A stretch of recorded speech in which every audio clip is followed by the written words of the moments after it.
Hello दोस्तों, कैसे हो? आपका स्वागत है त्रिपान स्टडी सेंटर में। आज जो हम करने जा रहे हैं क्लास 12 एनआईएस बोर्ड का जो है चैप्टर नंबर 14। ये चैप्टर 14 जो है अत्यंत महत्वपूर्ण है हिस्ट्री का, जिसमें आज हम करेंगे कल्चरल डेवलपमेंट इन अ मेरेबल्स इंडिया। यानी देखा जाए तो इतिहास के जो है मध्यकालीन भारत में संस्कृति विकास, ये कई मायने में बहुत ही महत्वपूर्ण चैप्टर है और इसके टॉपिक और भी महत्वपूर्ण है। देखा जाए तो ये चैप्टर जो है कई मायने में हर एक क्लास के लिए बहुत ही महत्वपूर्णता रखता है, चाहे वो सीबीएसई हो, चाहे एनआईएस बोर्ड हो, चाहे यूपी बिहार बोर्ड हो या किसी का बोर्ड हो। कहते हैं अगर यूपीएससी एग्ज़ाम के बच्चे तैयारी करने वाले बच्चे भी इसका जो है अच्छे से जो है उपयोग कर सकते हैं इस वीडियो को। तो कई मायने में इंपॉर्टेंट होने के साथ साथ काफ़ी महत्वपूर्ण भी बातों पे हम यहाँ पर डिस्कस करेंगे, लेकिन डिस्कस तब करेंगे जब हम चैप्टर स्टार्ट करेंगे। लेकिन चैप्टर स्टार्ट करने से पहले एक बात जो मैं हमेशा कहता हूँ, जिसको आपको सोचना भी चाहिए, विचार भी करना चाहिए और अमल भी करना चाहिए, वो ये है कि जब भी वीडियो देखिए पूरा देखिए, क्योंकि अधूरा जानकारी सदैव खतरनाक होता है। साथ में एक इंपॉर्टेंट बात ये भी रहता है, अगर आप पहली बार वीडियो देख रहे हो तो लाइक शेयर सब्सक्राइब करना मत भूलना, क्योंकि दोस्तों लाइक कीजिएगा तो बनाने वाले का मनोबल बढ़ता है, सब्सक्राइब कीजिएगा तो इससे ये होता है कि जब भी मैं कोई वीडियो डालूंगा उसका नोटिफिकेशन आपको समय रहते मिल जाएगा। और देखिए शेयर का मतलब ये होता है कि आपके थ्रू ना जाने किन बच्चों को हेल्प मिल जाए, ये आप भी नहीं जानोगे, इसलिए जो है आप शेयर जरूर करो, ठीक है। व्हाट्सएप स्टेटस पे भी लगाओ। दोस्तों एनआईएस सेंटर जो है कई मानने में बहुत से बच्चों के लिए हेल्पफुल है, चाहे वो 8th क्लास हो, 9th 10th 11th 12th हो, चाहे वो एनआईएस बोर्ड के बच्चे हों, ठीक है, चाहे बीए एमए के बच्चे हो, सभी क्लासों के लिए कुछ ना कुछ जो है त्रिपान सेंटर में उपलब्ध है। तो इसलिए आपके लिए ज़रूरी है कि आप सब्सक्राइब करके इसको चैनल को जो है सेव कर लो, नहीं तो बाद में अगर रिसर्च करोगे तो शायद आपको ये चैनल प्राप्त ना हो। तो इसलिए सोचना नहीं, विचार नहीं करना है, सब्सक्राइब करके जो है अपने पास सेव करना है। दोस्तों ये तो बात था आपके लिए, लेकिन आप देखते हैं हमारा आज टॉपिक क्या है। Next topic is the most important here, the Bhakti movement. There is a part of chapter of culture development in the Medals India. There is a most important chapter and the important here point, the Bhakti movement. The Bhakti movement is the most important of all competitions. The Bhakti movement in the India is a history represented as a movement that is a popularized a revelation of surrender to the personality is a conceive a supreme God. It's a organized art traced to the Brahmanicals and Buddhist traditional of ancient India. It was in the South India that is a grab from a religious tradition into a popular movement based on the religious equalities and a broad base of social participation. The movement led by popular Sant reached its climax in the 10th century AD. In its attempt to be embrace the concept of bhakti, there is a movement in different religions and derived from a diverse tradition and assumed to the difference from in different part of the subcontinent. The bhakti movement is a attempt to the break away from to the orthodox is a Brahmanism. The movement gathered to the momentum in the earlier Middle period. The historians had attempted to associate the origin of the bhakti movement in India with the advent of the Islam and the spread of the Sufism. They agree that the Turkish is a conquest, is a power, there is a wave for a reaction against the conformist Rajput Brahman domination. The rise of Bhakti movement is considered by some scholars as a reaction against the feudal's oppression. And this anti-feudal turns to be a poetry by Bhakti Sant like Kabir, Nanak, Chaitanya and Tulsidas are seen in the illustration of the point. There is no single opinion about the origin of the Bhakti movement that can be sustained. It is clear from the poetics and the philosophy of the Bhakti Sant that there is a broke away from to the orthodox of Brahmanism. They believed a religious equality and identified to themselves with the suffering of the common people. Some scholars feel that is a social economical change in the earlier Middle period and provide the necessary is a backdrop of the understand the emergence of the Bhakti movement. During the 13th and 14th century, the demand of the manufacture of goods, The luxuries and other artisans is a good increasing leading to the movement of artisans into the cities. The artisans were attracted to the bhakti because of it is a deal of the equality. This group where is a dissatisfied with the low status is accorded to be them to the Brahminical system. The movement again to the support from these classes of society, and there is also a few variation in the place like a Punjab where are not only a Khatris but Jat is a peasant as where also is a attract to this moment. The Bhakti movement in the earlier Middle period represent an important moment from reform and change. After the rise of the heterodox is a moment of 60th century BC, there is a Bhakti movement represent another phase of Indian history in which a new idea and practice to the emerge, influencing to the country as a was initiating form of movement. The next year, the Bhakti movement in the northern India. The Bhakti movement in the northern included social religious movement that were linked to be one of the Acharya from to the south and the sometimes seen to the constitutionally of the movement that organized in the south. Though there is very similarity in the tradition of the two religions, the nation of Bhakti the varied in the teachings of each of the sant. The Nirgun Bhakti like a Kabir rejected the is a Brahma and all the convention based on the constitution of the company's new value and helping to emerge of the new group and new is box is a potent and sad. There are Sagun Bhakti like a Tulsi Das on the other hand is upheld the caste system and the supremacy of the Brahmins. They are preached to religious of surrender and simple faith in a personal God and had strong commitment to the idols of worship. The next year is a monotheistic bhakti. The Kabir is a 1440 is a 1518 AD was the earliest and most influential bhakti sant in northern India. He was a weaver. He spent a large part of the life in the Naras. He is the poem where is included in the Sikh scripture. There Adil is a Granth. Adi Granth is most important among these who were influenced by there is a Kabir Vera Raidas, who was a 10 years by the caste the Banaras is a Guru Nanak who was the is a Khatri from to Punjab and Dana who was the Jat peasant from Rajasthan. There are similarity in the teaching of the various monotheistic Bhakti Sant in northern India. The first era, most of the monotheists is belong to the low caste and where is aware that there is excited to the unity in their idea. There is also aware of each other is the teachings and influence in the and there is a various from to the mentioned teach other and there is a predecessors in there is a manners suggesting to the ideological affinities among them. All of them were influenced by the Vaishnava is a concept of the Bhakti. The Nath Panthi is the moment and Sufism. There is an idea seem to be a synthesis of the three traditions. The importance given to the personal experience of Bhakti Sant with the God was another common feature among to the monotheistic Bhakti Sant. Nirgun Bhakti and not a Sagun Bhakti was what they believe in. They had adopted to the notion of the Bhakti from a Vaishnavism and but they give to the Nirgun orientation. Though there is a call to God using different name and title, their God was a non-incarnate, formless and eternal and infallible. The Bhakti Santa refused any formal association with the organized dominant or religious of the time. Hinduism and Islam and their criticized that is regarded to be a there is negative accept and there's religious.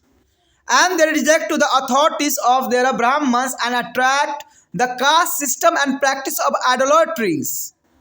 And they compose there is a poem in a popular language and the lyrics of spoken across the northern India and this enabled them to the transmit there is the idea among to the masses. It is a help there is the idea to the spread of rapidly among to the various lower classes.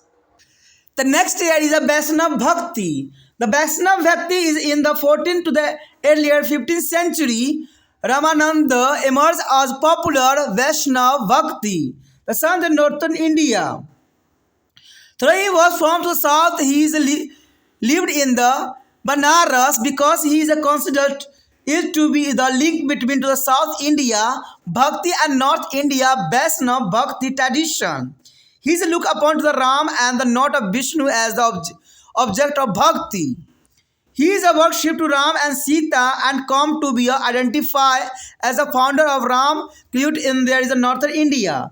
He like the Namaste Bhakti son also reject is a caste, chases and proceed in the local language in the attempt to the popularize to the cult. His follower is called to the Ramandas this.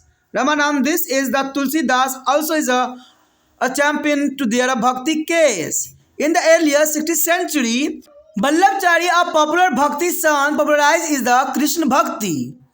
Among those who is a follow his is a footstep as a Shurdas, 1483 to 1563, and Mirabai, 1503 to 1573. Is a Vallabhacharya is the most important popular bhakti sant.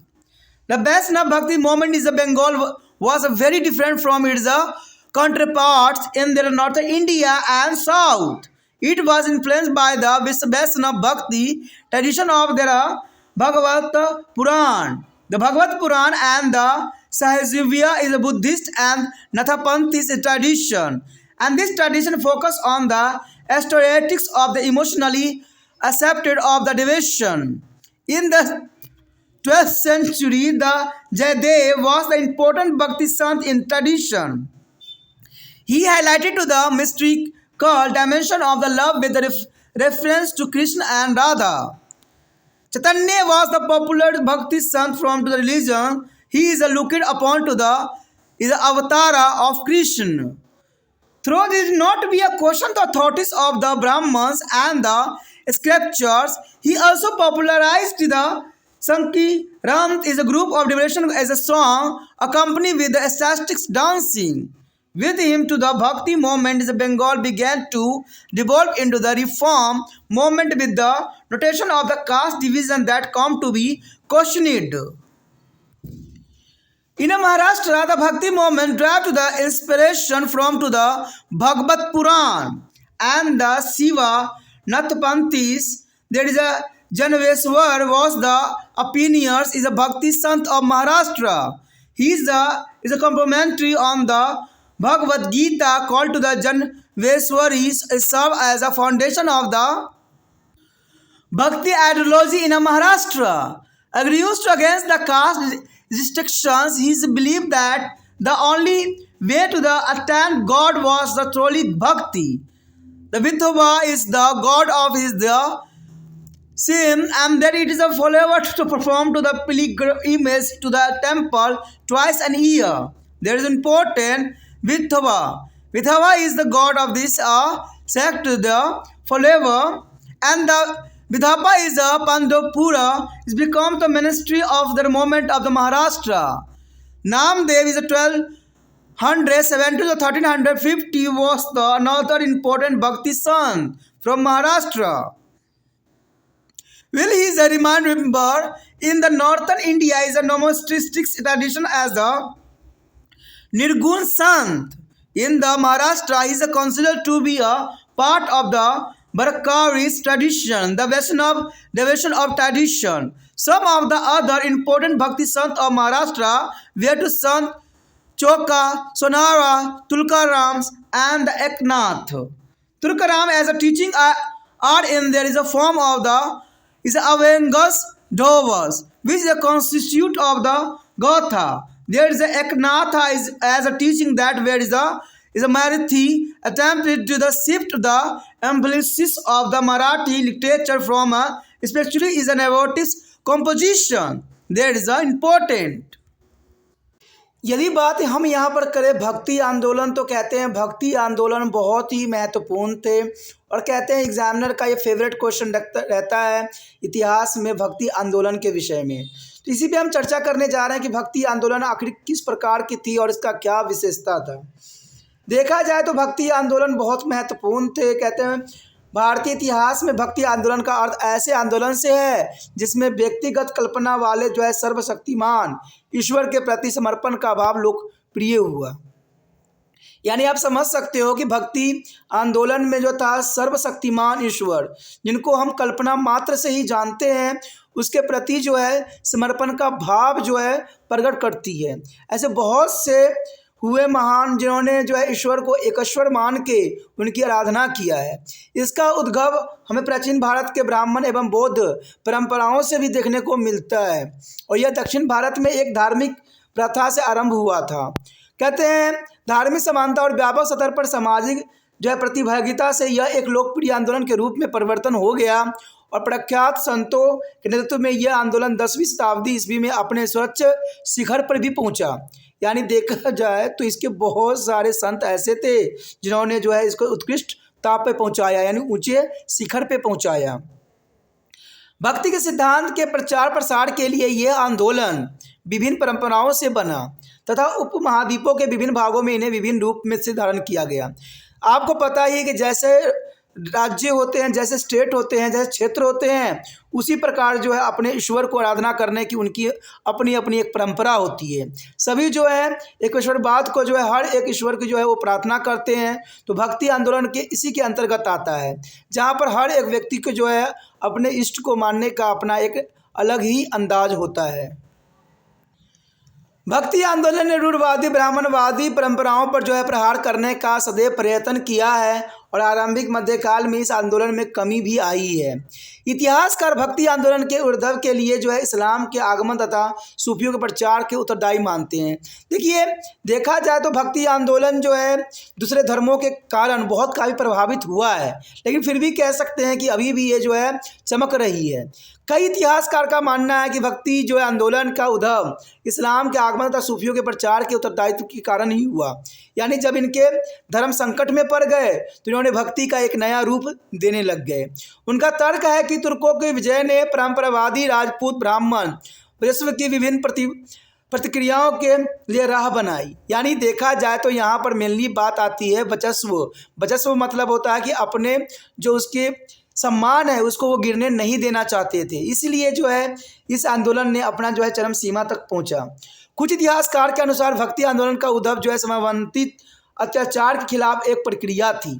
यानी देखा जाए तो भक्ति आंदोलन की जो उदय हुई वो कई मानने में कहते हैं समाज में फैली हुई बुराइयों के कारण हुआ।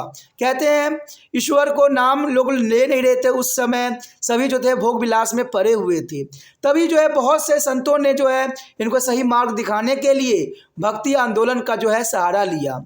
इस तथ्य के पक्ष में हमें भक्ति आंदोलन के संतों के जो है समाजवाद विरोधी कविता मिलते हैं, जैसे कि कबीर, नानक, चैतन्य और जो तुलसीदास की। तो इन्होंने जो है लोगों को मार्गदर्शन करने के लिए एक आदर्श पुरुष के रूप में ईश्वर को जो है रिप्रेजेंट किया था और बताया था कि इनका जो है चरित्र कितना उज्जवल है। कहते हैं भक्ति आंदोलन के उद्भव संबंधी एक भी विचार ऐसा नहीं है जो कि कायम रह सके। यानी देखा जाए तो सबके अपने अपने विचार धारा है, उसी विचारधारा से ये लोग जो है भक्तियों का प्रचार करते हैं। यह तत्कालीन संतों की विचारधारा तथा कविताओं से स्पष्ट है कि वो रूढ़वादी ब्राह्मण का विरोध कर रहे थे।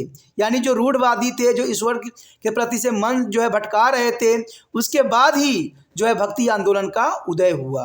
कहते हैं जिस समय भक्ति आंदोलन का उदय हुआ उस समय लोग जो थे भोग विलास में पड़े हुए थे, राजा भी भोग विलास में पड़े हुए थे और इतना कहते हैं भोग विलास में पड़ जाने के बाद जो है धर्म का जो है लुप्त होता चला जा रहा था। तब बहुत से संतों ने इस बात पे जो है कहते हैं गंभीरता ली और उन्होंने जो है ईश्वर की जो है बातों को उनके समक्ष रखा, बताया और उनके अच्छे करैक्टर को जो है रिप्रेजेंट किया। वो धार्मिक जो है समानताओं में विश्वास करते थे तथा स्वयं को सामान्य जनता के दुख लग और तकलीफ़ों में शामिल करते रहे। तो ये काफ़ी महत्वपूर्ण है कि कहते हैं अगर देखा जाए तो सभी जनता भोग विलास में नहीं थी। कुछ जनता जो थे तो उनको सही मार्गदर्शन करने के लिए, कहते हैं उनको दुखों से उबारने के लिए भक्ति ही ऐसा एक मार्ग था जहाँ पर चल के वो जो है स्वयं को पहचान सकते थे। कुछ विद्वानों का मानना है कि आरंभिक मध्यकाल में हुए सामाजिक आर्थिक और परिवर्तन में भक्ति आंदोलन के उद्भव के लिए आवश्यक माहौल बनाया। तो जनरल सी बात है तो साफ हो जाता है कि सामाजिक और आर्थिक परिवर्तन भक्ति आंदोलन का जो है उदय का सबसे बड़ा कारण बनना, क्योंकि लोग जो थे सामाजिक और आर्थिक रूप से अपने आप को उच्च समझने लगे। ईश्वर की भक्ति उन्होंने छोड़ दी। सामाजिक अपने आप को जो कहने लगे सभ्य लोग हैं और उन्होंने अपने आप को अमीरी के रूप में दिखाया, जिसकी वजह से उन्होंने भक्ति को बिल्कुल ही नकार दिया था। ऐसे माहौल में जो है भक्ति का उद्भव होना सब स्वाभाविक बात थी। और कहते हैं 13वीं और तथा 14वीं शताब्दी में निर्मित वस्तुएं, विलासता संबंधित अन्य कलात्मक वस्तुओं की मांगों ने शहरों में जो है शिल्पों का प्रवेश कराया। यानी कहते हैं उस समय जो है बहुत से 13वीं और 14वीं शताब्दी में जो है निर्मित वस्तुएं और विलासता के संबंधित हर एक वस्तु जो थी, इसको जो है भक्ति आंदोलन को उदय का सबसे बड़ा कारण के रूप में देखा जा सकता है। ये शिल्पी समानताओं के विचारों से प्रभावित होकर भक्ति आंदोलन के प्रति आकर्षित हुए। यानी शिल्प समानताओं के विचारों से जब उन्होंने ईश्वर को एक रूप दिखाया, तब जाके लोगों ने जो है ईश्वर के अस्तित्व को माना। इन समूहों ने उन्होंने ब्राह्मणों द्वारा दिए गए सतर्क मानने से इनकार कर दिया। यानी जो ब्राह्मण बात बताते थे उन चीज़ों को उन्होंने मानने से इनकार कर दिया। और इस आंदोलन को समाज के इस वर्ग ने पुण्य समर्थन प्राप्त हुआ। पंजाब में कई ऐसे स्थान हैं जहां मात्र स्त्री ही नहीं बल्कि जट किसान भी इस आंदोलन में सम्मिलित हुए।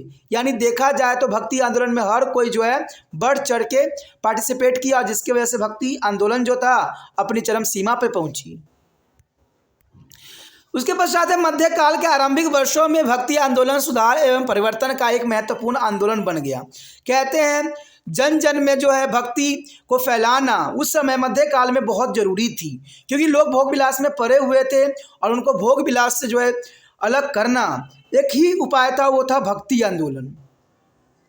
ईसा पूर्व 6वीं शताब्दी में असमांतित आंदोलन के उदय के बाद भारतीय इतिहास में भक्ति आंदोलन ने नए विचार एवं प्रथाओं के उद्भव को प्रस्तुत भी करता है, जिसे संपूर्ण देश को प्रभावित किया तथा जो है सुधार आंदोलन को भी काफ़ी प्रभावित किया। तो देखा जाए तो काफ़ी महत्वपूर्ण था। कहते हैं भक्ति आंदोलन जो कि जनमानस के लिए जो है उसको सही मार्ग दिखाने के लिए एक बहुत ही महत्वपूर्ण कार्य था। यदि हम बात करें उत्तर भारत में भक्ति आंदोलन की, तो कहते हैं उत्तर भारत में भी भक्ति आंदोलन काफ़ी महत्वपूर्ण थी। उत्तर भारत में भक्ति आंदोलन में सामाजिक आर्थिक आंदोलन सम्मिलित थी। यानी देखा जाए तो उत्तर भारत में भक्ति आंदोलन में सामाजिक आर्थिक आंदोलन भी सम्मिलित थी, जो दक्षिण से या किसी भी आचार्य से संबंधित थे तथा दक्षिण में आरंभ हुए आंदोलन को ही निरंतरता लगभग इस आंदोलन में दिखाई देती है। हालांकि इन दोनों क्षेत्रों की परंपराओं में समानता मिलती है, किंतु प्रत्येक संत की शिक्षाओं में भक्ति का धारण विभिन्न ही दिखाई देती है। तो इसमें कोई दो राय नहीं है। कहते हैं ये बहुत ही इम्पोर्टेंट बात है कि सभी में के विचारधारा अलग अलग हैं, सभी ने अपने अपने तरीक़ों से जो है भक्ति का जो है प्रचार प्रसार किया है। और इसका सबसे बड़ा कारण था कि संतों की शिक्षाओं में, यानी उनको जिस प्रकार की शिक्षा दी गई उसी प्रकार से जो है उन्होंने ईश्वर को जो है माना। कहते हैं कबीर जैसे निर्गुण संतों ने जो है ब्रह्मश्रम की पूरी व्यवस्था तथा इस पर आधारित जाति व्यवस्था को नकार कर नए मूल्य की स्थापना किया, जिसने एक नए तथा उदार वर्ग के उदय में मदद भी की। कहते हैं सगुण भक्ति धारा वाले संत जैसे तुलसीदास ने वर्ण व्यवस्था को कायम रखते हुए ब्राह्मणों की जो है स्वच्छता को बनाए रखा। उन्होंने भगवान में समर्पण तथा विश्वास पर बल दिया तथा वो मूर्ति पूजा के प्रति विशेष रूप से जो कटिबद्ध थे। यानी देखा जाए यहाँ कबीर की बात किया जाए तो कबीर जो थे निर्गुण भक्ति को मानते थे, लेकिन वहीं तुलसीदास जो थे सगुण भक्ति को मानते थे। लेकिन दोस्तों निर्गुण का मतलब होता है जो बेशक वो ईश्वर का भक्त होता है, लेकिन वो जो होता है किसी भी कर्मकांड को नहीं मानता है। ठीक है। और सगुण का मतलब है कि इसको जैसे कि कोई भी ईश्वर है उनके जो है प्रतीक के रूप में माना जा सकता है। तो यहाँ तुलसीदास ने एक जो है ईश्वर की एक आस्था रखी, एक पहचान रखी, तो इसलिए इनको सगुण भक्ति के रूप में देखा जा सकता है। लेकिन कबीर ने निराकार ईश्वर को माना है, तो इसलिए इनको निर्गुण जो है भक्ति के अंतर्गत लिया जा सकता है। तो काफ़ी महत्वपूर्ण बात यहाँ पर रखता है दोनों के भक्तियों के गुण। उसके पश्चात हमारे समक्ष आता है एकेश्वरवाद भक्ति। देखिए, एकेश्वरवाद भक्ति यानी एक ईश्वर में विश्वास रखना, ये बहुत ही महत्वपूर्ण है। कहते हैं ईश्वर एक ही है, उसके कई नाम हैं। ठीक है, हर एक धर्म में ईश्वर एक ही है, हर जगह एक ही ईश्वर है। कोई भी धर्म के व्यक्ति हो, सबके लिए एक ही ईश्वर है, सिर्फ ईश्वर के नाम अलग अलग हैं। तो यही बात यहाँ दर्शाती है कि एकेश्वरवादी भक्ति बहुत ही महत्वपूर्ण था। उत्तर भारत में करीब जो है 1440 से लेकर 1569 ईस्वी में सबसे पुराने तथा सर्वाधिक प्रभावशाली संत थे। यानी देखा जाए कबीर को सबसे प्रभावशाली संतों में माना जा सकता है। वो एक जुलाहे थे, उन्होंने अपनी ज़िंदगी का एक लंबा समय बनारस में गुजारा था। उनकी कविताएं सिखों के पवित्र ग्रंथ गुरु ग्रंथ साहिब में भी सम्मिलित की गई है, क्योंकि बहुत ही महत्वपूर्ण इन्होंने जो है कबीर के जो दोहे हैं उन्होंने लिखा था। कबीर ने प्रेरित होने वाले मुख्य संत रैदास थे, यानी कबीर से सबसे अधिक प्रेरित हुए थे तो वो रैदास थे, वो भी एक कवि थे। गुरु नानक पंजाब में खत्री वर्ग से थे तथा जो है छन्ना राजस्थान के जाट किसान थे। उत्तर भारत में एकेश्वरवाद संत की शिक्षाओं में निम्न समानता हमें देखने को मिलती है। तो चलिए देखते हैं कौन कौन सी समानताएं जो है संतों में आपस में मिलती है।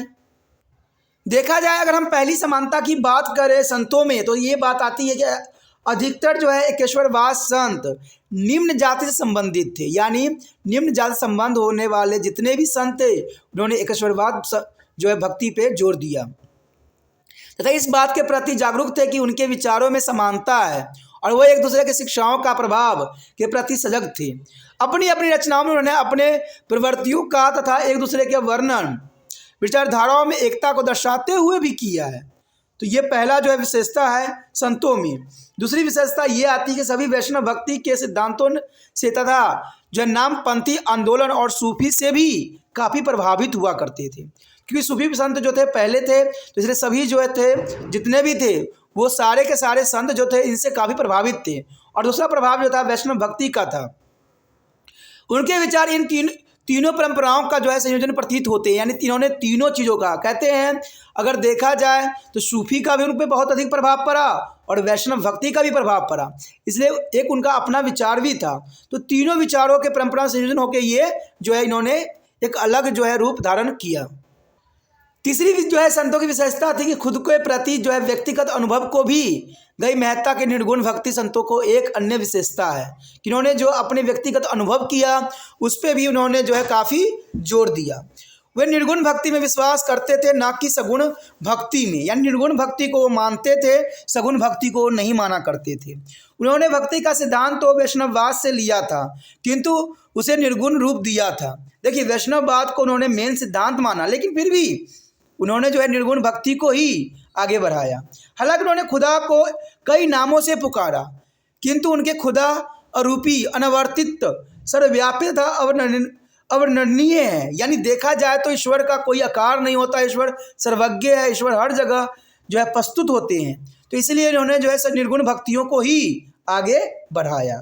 अगर अगली बात की हम पॉइंट की बात करें तो ये बात साफ करता है कि भक्ति आंदोलन ने तत्कालीन वर्चस्व वाले धर्मों जैसे हिंदू इस्लाम दोनों को नकार दिया।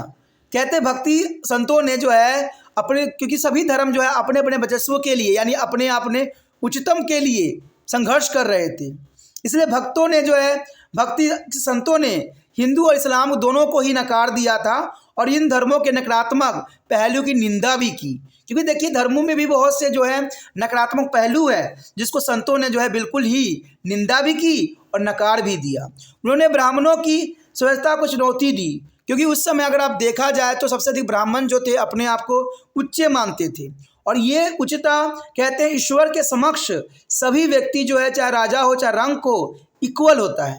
और ये भक्ति संतों ने साफ जाहिर किया और इन्होंने चुनौती भी दिया अपने आप को स्वच्छ कहने वाले व्यक्तियों को।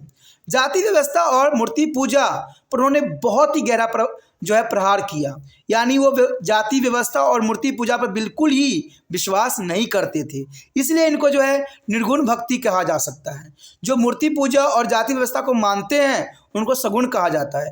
तो ये काफ़ी महत्वपूर्ण बात यहाँ पर रखता है भक्ति संतों के लिए, जिन्होंने जो है हिंदू इस्लाम दोनों को नकारा और निंदा किया। साथ में उन्होंने ब्राह्मणों को भी चुनौती दी और उन्होंने जो है मूर्ति पूजा और जाति व्यवस्था को बिल्कुल ही नकार दिया और उस पर गहरा जो है प्रहार भी किया। कहते हैं उन्होंने पूरे उत्तर भारत में प्रचलित तथा लोकप्रिय भाषा में कविता का जो है सृजन किया। यानी देखा जाए तो उन्होंने सबसे अधिक लोकप्रिय भाषा में कविताओं के जो है रचना किया। ठीक है, इससे उन्हें जो है सर्वसामान्य में अपने विचारों का प्रचार करने में भी मदद मिला। यानी जो विचार वो सोचते थे उस विचार को भी उन्होंने आगे बढ़ाया। इससे विभिन्न विभिन्न वर्गों के बीच उनके विचार द्रुत गति से फैलने लग गई। यानी देखा जाए तो सभी वर्गों में जो है उनके विचार जो है मानने लग गए, सभी ने उनके विचारों का अनुसरण किया। तो ये काफ़ी महत्वपूर्ण बात रखता है भक्ति संतों का, जिन्होंने कहते हैं भक्ति के जो है भक्ति तो उन्होंने दिखाई, चाहे वो सगुण हो चाहे निर्गुण हो, लेकिन जग में जो है उनकी बहुत ही नाम हो गया, उनकी अनुसरण करने वाले लोगों की कमी नहीं रही। तो ये काफ़ी महत्वपूर्ण बात रहती है यहाँ पर। उसके पश्चात हमारे समक्ष आता है वैष्णव भक्ति। देखिए वैष्णव भक्ति काफ़ी महत्वपूर्ण था और इसका जो है मेनली देखा जाए तो उद्भव जो हुआ था 14वीं और 15वीं शताब्दी में काफ़ी देखने को मिला। इसका कारण था कि उत्तर भारत में रामानंद लोकप्रिय हो गए वैष्णव भक्ति संत बनकर और उन्होंने काफ़ी जो है इसको बढ़ाने में अपना महत्वपूर्ण योगदान दिया। हालांकि वह दक्षिण भारत के मूल के थे किंतु बनारस में निवास करते थे, क्योंकि उनके अनुसार यह दक्षिण भारत के भक्ति आंदोलन तथा उत्तर भारत के वैष्णव भक्ति आंदोलन के बीच का एक सूत्र था। इसलिए ये जो है बनारस में आके अपना जीवन यापन किया। इन्होंने अपनी भक्ति का जो है विषय विष्णु के बजाय राम को बना दिया। यानी वैष्णव भक्त विष्णु के भक्त कहलाते थे, लेकिन इन्होंने विष्णु को न बना के इन्होंने राम को बना दिया था अपना हीरो। कहते उन्होंने राम तथा सीता की उपासना भी की। तो ये काफ़ी महत्वपूर्ण है। देखिए अगर आप जनरली आप जानते होंगे तो वैष्णव जो होते हैं विष्णु के भक्त होते हैं, ठीक है, लेकिन अगर देखा जाए रामानंद लोग जो थे वो बिल्कुल ही उन्होंने विष्णु के जगह पर जो है राम को अपना जो है आदर्श बना दिया और उनकी उपासना करने लगे, सीता राम की उपासना करने लगे। तो ये काफ़ी महत्वपूर्ण बात आती है यहाँ पर। उत्तर भारत में राम की उपासना के जनक कहलाने लग गए। यानी उत्तर भारत में देखा जाए तो रामानंद जो थे सबसे जो है राम के महत्वपूर्ण उपासकों में से माने जाने लग गए। कहते एकेश्वरवाद संतों के ही भांति उन्होंने जाति व्यवस्था का विरोध किया। देखिए एकेश्वरवाद ये देखिए सगुण होने के पश्चात भी, यानी सगुण थे ये, लेकिन फिर भी एकेश्वरवाद संतों के ही भांति उन्होंने जाति व्यवस्था का विरोध किया कि जाति नहीं होनी चाहिए, जाति जो है हमें भेदभाव सिखाती है। उसके पश्चात उन्होंने उपासना पद्धति को भी काफ़ी लोकप्रिय कर दिया। यानी उपासना पद्धति को उन्होंने सबसे अधिक लोकप्रिय बना दिया और बनाने के लिए सामान्य भाषा में शिक्षा का उन्होंने प्रसार भी किया। जन जन में जाकर उन्होंने शिक्षाओं का जो है प्रसार भी किया और उनके अनुयायियों को जो है रामानंदी कहा गया। यानी जो रामानंद के विचारधारा को मानते थे उनको जो है रामानंदी कहलाया गया। भक्ति आंदोलन के महत्वपूर्ण संत थे तुलसीदास भी हैं। यानी देखा जाए तो भक्ति आंदोलन के एक और महत्वपूर्ण संत थे वो तुलसीदास थे, जो कि काफ़ी महत्वपूर्ण थे। कहते 16वीं शताब्दी के पूर्वार्ध में प्रसिद्ध भक्ति संत वल्लभाचार्य ने कृष्ण भक्ति को जो है लोकप्रिय बनाया। यानी वल्लभाचार्य ने कृष्ण भक्ति के काफ़ी लोकप्रिय बना दिया था और उनका अनुसरण करने वालों में मुख्य संत सूरदास भी थे और मीराबाई भी थी। यानी वल्लभाचार्य के सबसे महत्वपूर्ण जो थे अनुयायी थे वो थे सूरदास और मीराबाई। इन्होंने जो है वल्लभाचार्य की जो है कृष्ण भक्ति को बहुत काफ़ी लोकप्रिय बना दिया। तो देखा जाए 14वीं शताब्दी से लेकर 15वीं शताब्दी तक जो वल्लभाचार्य के जो है कृष्ण भक्ति काफ़ी जो है लोगों पे प्रभाव दिखाई देता है। बंगाल के भक्ति आंदोलन का स्वरूप उत्तर और दक्षिण भारत में चल रहे भक्ति आंदोलन से सर्वथा भिन्न था। यह जो है भगवत पुराण की वैष्णव भक्ति परंपरा और सहज बौद्ध तथा जो है नामपंथी परंपराओं से काफ़ी प्रभावित था। ये परंपराएं जो है समर्पण के जो है गुण तथा भावना पर जो है आधारित थी और 12वीं शताब्दी में जयदेव इस परंपरा के मुख्य कवि के रूप में जाने जाते हैं। यानी देखा जाए तो जयदेव जो थे इस परंपरा के मुख्य कवि थे 12वीं शताब्दी में और उन्होंने कृष्ण और राधा की संदर्भ में द्वारा प्रेम को रहस्यात्मक पहलू को दर्शाया। यानी कृष्ण और राधा के जो प्रेम था उन्होंने रहस्यात्मक पहलू को दर्शाने में अपना महत्वपूर्ण योगदान दिया और इस क्षेत्र के लोकप्रिय भक्ति संत चैतन्य हुए। यानी उसके पश्चात चैतन्य ने जो है काफ़ी लोकप्रिय संत हुए। उन्होंने कृष्ण के ही एक अवतार के रूप में देखा गया। यानी उन्हें कृष्ण के ही एक अवतार के रूप में देखा गया। ये बहुत इंपॉर्टेंट बात आती है। चैतन्य को जो है लोगों ने कृष्ण के जो है अवतार के रूप में नजर आया। उन्होंने ब्राह्मण एवं धर्म ग्रंथों के वर्चस्व पर कोई प्रश्न चिन्ह तो नहीं लगाए। उन्होंने जो है संकर्तीय पवित्र नृत्य के साथ समूह गान को भी लोकप्रिय बना दिया, यानी पवित्र नृत्य के साथ गाना भी गाना उन्होंने काफ़ी लोकप्रिय बना दिया। उनके समय में बंगाल में भक्ति आंदोलन एक सुधार आंदोलन में बदल गया, क्योंकि इससे जो है जाति व्यवस्था को जो है कटघरे में खड़ा कर दिया। यानी देखा जाए तो यहाँ पर चैतन्य भी बहुत महत्वपूर्ण योगदान दिया और इन्होंने जाति प्रथा यानी जाति व्यवस्था पर भी गहरा प्रभाव जो है उन्होंने प्रहार किया, जो कि काफ़ी महत्वपूर्ण बात थी। और देखा जाए तो चैतन्य ने जो है पवित्र और जो है नृत्य को और जो है गान को काफ़ी लोकप्रिय बना दिया जन जन में। कहते हैं महाराष्ट्र में भक्ति आंदोलन जो है भगवत पुराण तथा शिव जो है नाम पंथी से प्रेरित हुआ, यानी महाराष्ट्र में भी भक्ति आंदोलन का जो है प्रभाव देखने को हमें मिलता है। और ये भगवत पुराण और जो है शिव नाथपंथी से देखने को मिला है। महाराष्ट्र का सबसे जो है उल्लेखनीय भक्ति संत ज्ञानेश्वर थे, यानी सबसे जो है प्रसिद्ध महाराष्ट्र के जो भक्ति संत थे वो ज्ञानेश्वर थे। कहते भगवत गीता पर उनकी जो है टीका ज्ञानेश्वर ने महाराष्ट्र में भक्ति आंदोलन की नींव डाली थी। जाति व्यवस्था का जो है पुरजोर उन्होंने विरोध करते हुए उन्होंने भक्ति के द्वारा प्रभु को पाने पर बल दिया था। यानी उन्होंने कहा था कि जो व्यक्ति प्रभु का भक्ति करता है उसे प्रभु जो है अवश्य ही मिलेंगे। उस क्षेत्र को देव जो विठोबा थे, यानी वहाँ पर देखा जाए महाराष्ट्र के शायद तो उनके देव जो थे विठोबा थे तथा उनके अनुयायी उनके मंदिर में वर्ष में 2 बार तीर्थ यात्रा भी करते थे। महाराष्ट्र के अन्य महत्वपूर्ण भक्त धारा के संत जो थे संत नामदेव थे, जो 1270 से लेकर 1350 ईस्वी में अपना जो है महत्वपूर्ण उन्होंने योगदान दिया।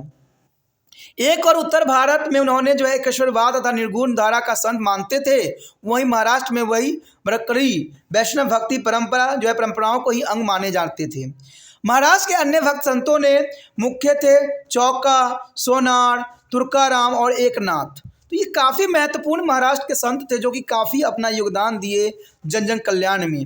कहते तुकाराम की शिक्षाएं दोहे के रूप में संग्रहित है जो गाथा का निर्माण करती है, जबकि मराठा में एकनाथ की शिक्षा जो है मराठी भाषा में आध्यात्मिक रचनाओं के रूप में अभी भी जो है संग्रहित है। तो काफ़ी महत्वपूर्ण था हमारा भक्ति आंदोलन, जो कि काफ़ी उत्कृष्टता को बताता है और कहते हैं कि इसके उतार चढ़ाव को भी दर्शाता है। जहाँ पर कुछ निर्गुण भक्त भी हुए तो वहाँ पर कुछ सगुण भक्त भी हुए। किसी ने जाति व्यवस्था पर जो है गहरा प्रभाव डाला तो किसी ने उस पर प्रहार किया। तो ये काफ़ी महत्वपूर्ण बात यहाँ पर रहता है। और इसी के साथ दोस्तों हमारा ये टॉपिक जो है ख़त्म हो जाता है। आगे जो है सिखिज्म है, यानी सिख धर्म का जो है किस प्रकार जो है एस्टेब्लिश हुआ, तो उसके विषय में हम विस्तार पूर्वक जानने की कोशिश करेंगे और समझेंगे। अगर आपको अच्छा लगा तो लाइक शेयर सब्सक्राइब कीजिए। जितना हो सके इस वीडियो को शेयर करना है, और शेयर के लिए कुछ नहीं करना है, सिर्फ यूट्यूब से जो है लिंक को कॉपी करना है और व्हाट्सएप से पर जो है 24 घंटे के लिए लगा देना है। और साथ में पहली बार वीडियो देख रहे हैं तो चैनल को जरूर सब्सक्राइब कर लीजिएगा, तभी जो है आपको समय समय पर जो है तिरपान स्टडी सेंटर का जो है वीडियो का नोटिफिकेशन मिलेगा। और ये से आपके साथ आपके भाई बहनों के लिए, बच्चों के लिए बहुत ही महत्वपूर्ण रहेगा।